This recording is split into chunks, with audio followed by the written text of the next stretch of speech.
We have our festive plates set out. Thank you so much for being here on Pizza and Politics. It's my pleasure. Just kind of beginning off, what inspired you to run for Congress? How'd you get into this?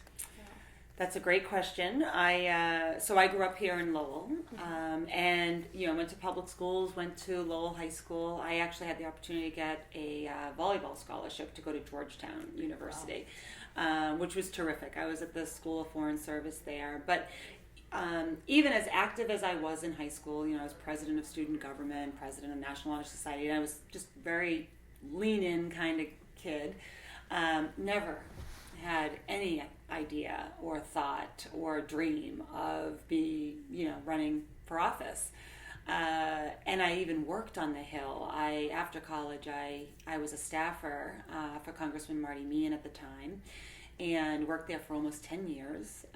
Started as a scheduler, became his chief of staff. Still, no inkling that I was going to run. And it really did take the 2016 election for me to kind of come off the sidelines myself. I mean, I was always active, but never did I think I was going to put my name on a ballot. But that election, I think, caused a lot of people to take stock of where our country was, the direction of our country. And I, for one, looked at Congress and said it's still only 19% women. I had just started, my own business 6 years prior. I worked with a lot of corporate boards across the country. And I saw what happened when more women were around the table, and the conversation dramatically changes. And so I thought we need more women in Congress. So when Congresswoman Tsongas announced her retirement, which was not at all expected, I knew instantly that I was running for the seat. Yeah. Wow. What has the transition been like being Congresswoman? I'd say one of the tough transitions for me personally is my most recently came from my owning my own business. If I wanted to change something, I could do it like in an instant. And this is a place that doesn't move like that. But yeah, it's a deliberative place by design. Some of that deliberation is good, and then I think some of it we could update. But it's the speed and the expectation of getting things done very quickly. There are some places where we can do that, right? If somebody calls the office and they have an issue that they need help with, we're able to move very, very quickly on that. But in terms of some of the lawmaking and some of the legislation, it's just it's a slow-moving ship sometimes. Right. Yeah. What do you think is the biggest misconception about how politics work and about your job in general? I have a lot of town meetings, and oftentimes I find myself telling folks to turn off cable news. I don't care what your flavor is, if it's Fox News or CNN.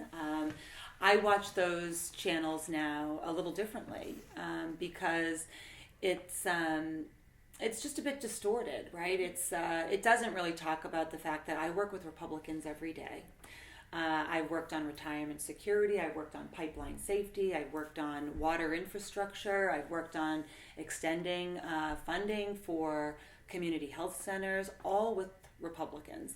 And I think that has to bubble up. I think people need to know that because, it's easy to feel like we're just in this divisive place, which, right now it is divisive, don't get me wrong, but I think that there are a lot of people who are really trying to think about how are we going to bridge those divides, how are we going to heal our country.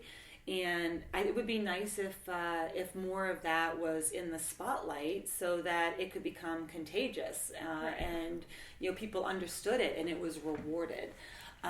So I think that the division is probably the toughest thing right now that we're contending with as a country. And the more I can help message that this is still a place where it works best when sensible Democrats and sensible Republicans are coming to the table as much as they can. I mean, look, there's plenty of things that we're going to disagree on, and frankly, reasonable people can disagree on a lot of things. Right. But, for it to just appear as though, it's so toxic or we're uncivil to each other, that isn't the full picture. Yeah. So kind of switching subjects a little, Yeah. what do you think for you is the most rewarding part of your job? Well, the most rewarding part is that I get to help people every day. This office that we're sitting in, well, actually, there's a cool story about this office. Yeah. We're in the Lowell office, which is the district office, and it's in the boot mill, which is where my grandmother, when she came over from Portugal, worked as a mill girl. She was a weaver in this very mill. So that's pretty cool that I get to set up my office here. And we pick up the phone every single day and we help folks. A big part of what we do is constituent services, and that can range from something, simple. Somebody gets stuck in some bureaucratic red tape. Maybe it's at Social Security, but maybe a veteran hasn't gotten their benefits, or worse, maybe they lost their housing and we need to help them find a home in transition. So, we are. That is work that happens sort of in the background every single day, but you really are having an impact on people's lives when you do that. So it's that's very rewarding. I would say that down in Washington, I sit on two great committees. I sit on the Armed Services Committee and I sit on the Education and Labor Committee. I talk a lot about education, and I also talk a lot about labor. My dad was a union iron worker.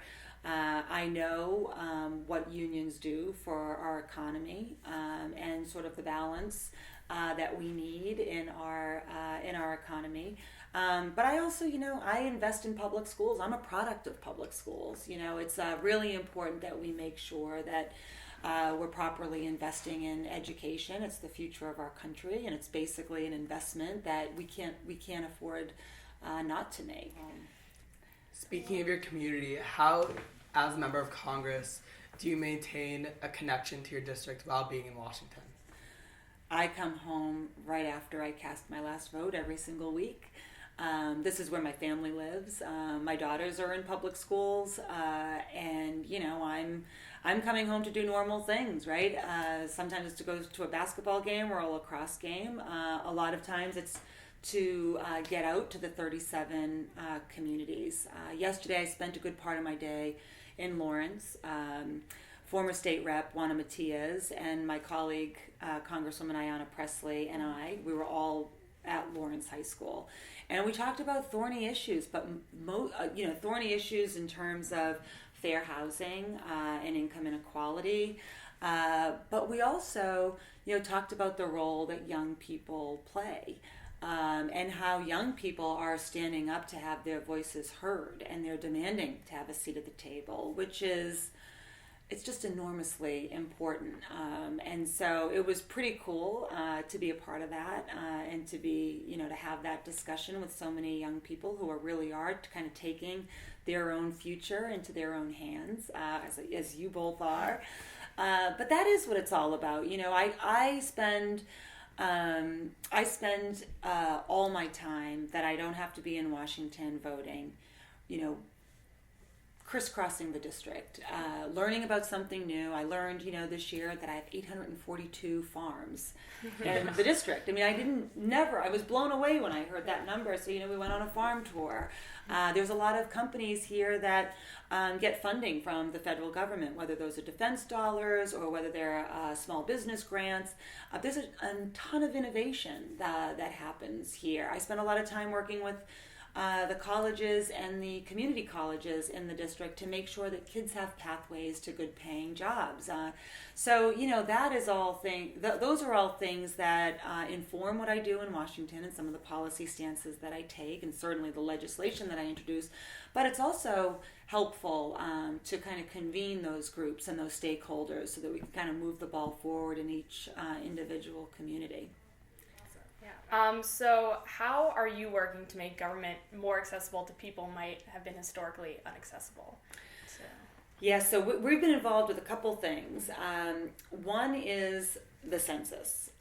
So we've been touring the district talking about the importance of the census, how it is the underpinning for so many programs. There are 300 federal programs that disperse over $800 billion on an annual basis, and that the funding and those programs are determined by the census, which only happens once every 10 years.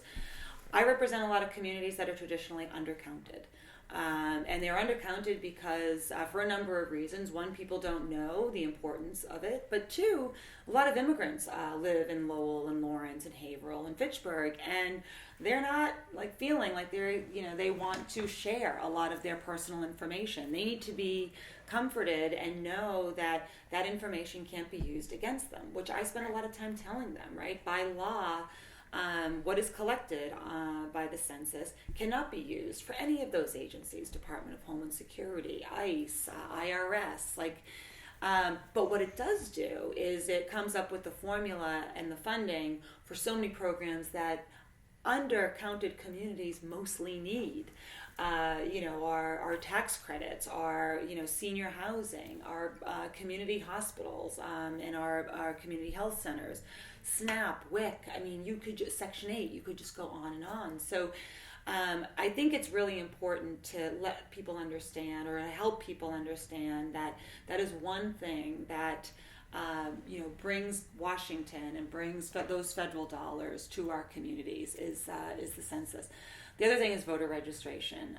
It is a huge priority for me to make sure that on college campuses, especially, that we have voter registration drives. There is no other mechanism that we have to exercise our democracy. Each election than to vote. Right, and for so long, young people haven't, it hasn't been a demographic that is typically turned out. That changed a lot in 2018, and it needs to continue to change.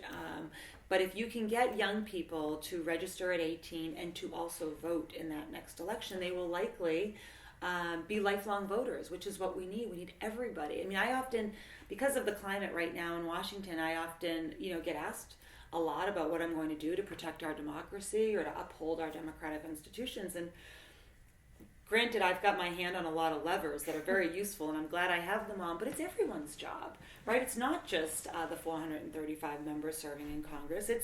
It's all of our responsibility to make sure that this government remains for the people and by the people. So voter registration is a huge part of that. So just one last question. Yeah. We really, really appreciate you taking time out of your busy schedule to come here and talk with us. You bet. So why do you think students should take time out of theirs to, care about government and engage in it?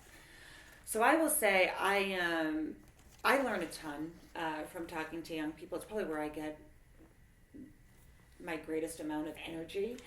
I will also say that it's often said, certainly not by no means the first person to say it, but I say it frequently, that our most treasured asset is our young people. There's no matter what, it doesn't matter what issue I'm talking about, whether it's something I'm working on in education, labor, whether it's the future of work, whether it's quality of life, or something that we could be doing so that more local communities are bought into climate change.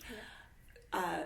Young people bring a different perspective, and they bring sometimes a very clear perspective in terms of what they want to see, and I think some of the best ideas come from our young people, and so I think that's we have to let those voices surface all the time. We can't stifle that.